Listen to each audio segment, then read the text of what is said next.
Welcome, friends of the Greasy Shop Rag. Today I come to you from in front of the big ass toolbox, and we're going to do an annual State of the Toolbox address. I know it's been a while since we've done this. This box has been sitting here since 2019. I try to do one a year, but if there's not a lot of things going on new, then I don't really have the motivation to do an update. So let's get right into it.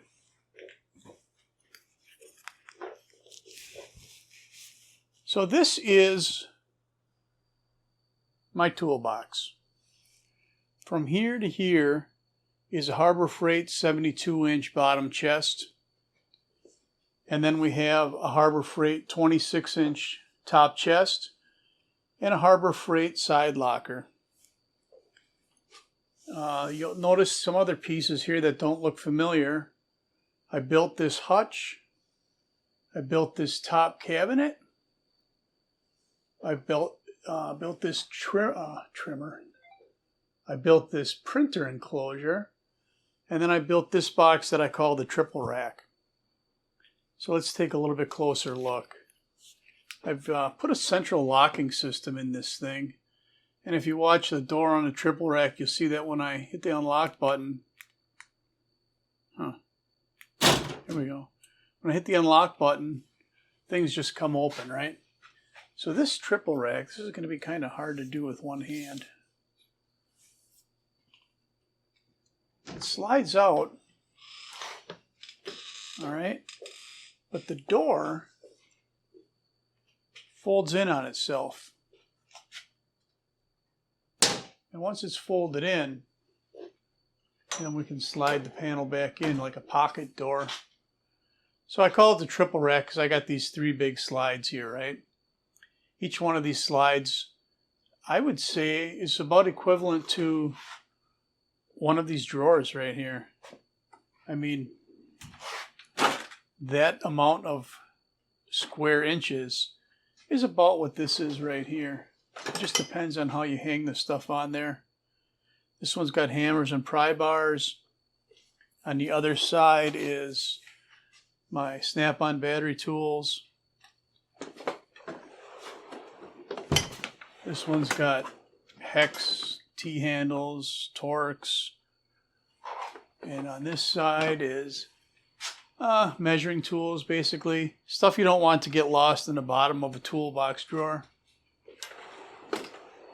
Over here we've got some specialty bits. Hex and Torx, long and short, E-Torx. I used to have a camera down in there, but I've done something different since.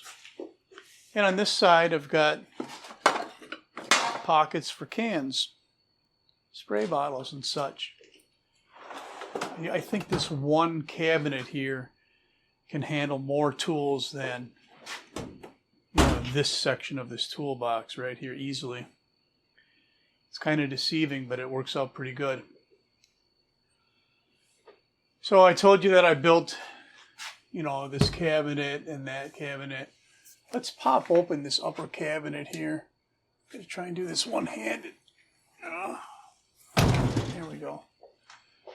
So the reason I built this cabinet really was because people were taking damn knuckle draggers were taking sodas out of my mini fridge, and I wanted to be able to lock it up. And I figured this was a good way to do it. Now there was other benefits to it, but that was my motivation initially. We've got a light switch here. There we go. All right, let's see if I can show you how this works. This monitor just flips out of here, and I've got a locking pin so I can lower it down. Now it'll move all over the place here, right? And the reason that I have it set up like that is because this is also a workstation computer-wise. I do a lot of paperwork for other parts of the business. And, I've got a laptop right here. And then I've got this pull-out tabletop here. So I can put my keyboard here and my mouse over here. Before we get too much farther ahead, Got a couple of remote controls here. This one turns the light on in the hutch. And this one, if we look down underneath, let me hit the button. There we go. We got the red underglow. And, you know, lighting inside there and whatever. And if you're wondering, yes, that is a running board off of a Chevy truck. If I can stand on that running board, then I can reach farther than this, and I can get all the way up there. But back to the computer. I got a stool here, and I have a tabletop. When I'm set on the stool, eye level is right about here. So I'm just looking up a little bit at the monitor. You know, I got my mouse here and all that. That works really good. So I got my little kind of office workstation. This slide out right here has got, you know, pens and markers and scissors and whatever. And I built this because there was a 2-inch gap in between these two boxes and I hated it. So I filled it in with that slide out. And that works pretty good. Neanderthal knuckle dragger. Look at him working on a dirty, disgusting 4-cycle engine swimming in its own filth. I don't know. All right, so there's our upper cabinet. And we have this slide out here. And then just, you know, assortments of screws and whatever. But you might also notice this is the 26-inch box, and this is just a valance that I made. The cover for this box is off of it. That means that if you go up here, you get access to the top of that box. And I've just got, you know, repair parts for the toolbox and things like that. All right, so that pretty much covers the top. Now we have the computer, right? I'm also going to have a printer, and I needed it to be dust-free, so I built this.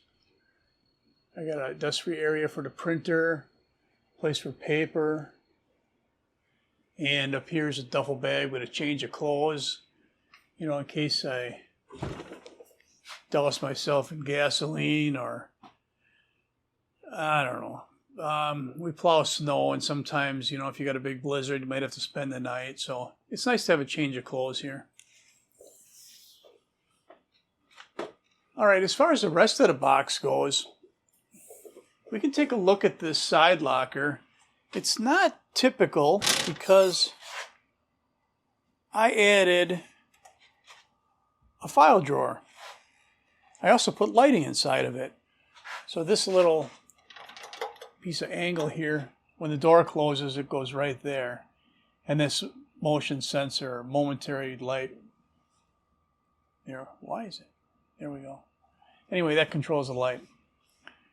The file cabinet, that works pretty good. Gotta have a place for your paperwork, right? Especially when you're doing the kind of office thing, right? I added a bumper down around the bottom here just to kind of protect the box. And then up on the side, you can see I got a coat rack, which is actually Craftsman nut drivers that I wasn't using anymore. I thought they'd make a nice coat rack. Kind of adding a personal touch to the box where I can. You know, I got a pull cord up here for the, where is it? Right there. Pull cord up there for bringing down that top lid. The drawers themselves are, they got magnets on the back, so they get to about there, and they'll pull themselves closed. And you'll notice that the latch isn't open here. Underneath, I just pushed the latch over and put a nut, jammed it in between there, and it holds the latch in the open position.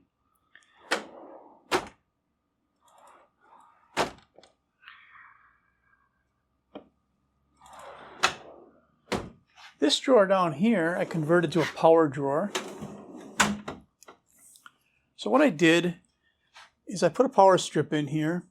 And the power runs through a drag link that runs around and out the back of the box, and then that's where the power comes in. That drag link, see if I can show you it a little closer. So as I close this drawer, you can see the drag link coming into view right now. And the power cord's in there. Well, that works out pretty good. And again, the running board on the bottom works good as a footrest here when I'm sitting on the stool. At one point, I didn't have enough room for tools, so I made this box. Just a box on wheels with a hinged lid. And it kind of gives me the volume of another big drawer, right? Another big drawer like that. Maybe a little bit more volume. It's just got junk in it now. And actually, I've been kind of thinning out the tools. Stuff I don't need is going away. I mean, what's the point, right? If I'm just working on chainsaws, I don't need all this stuff. Oh, let's see. We got the locking system. We got the lighting. You know, this lighting underneath here on this switch. Take a look in here once. All right, now I'm going to turn the light on. It really lights it up. It might not seem like it in the video. In fact, what I'll do is I'll turn this one off. This one here for the hutch. Let's see, where's the switch? Off. There we go. Now you'll really be able to see the difference. And that works all the way down to the bottom. You know,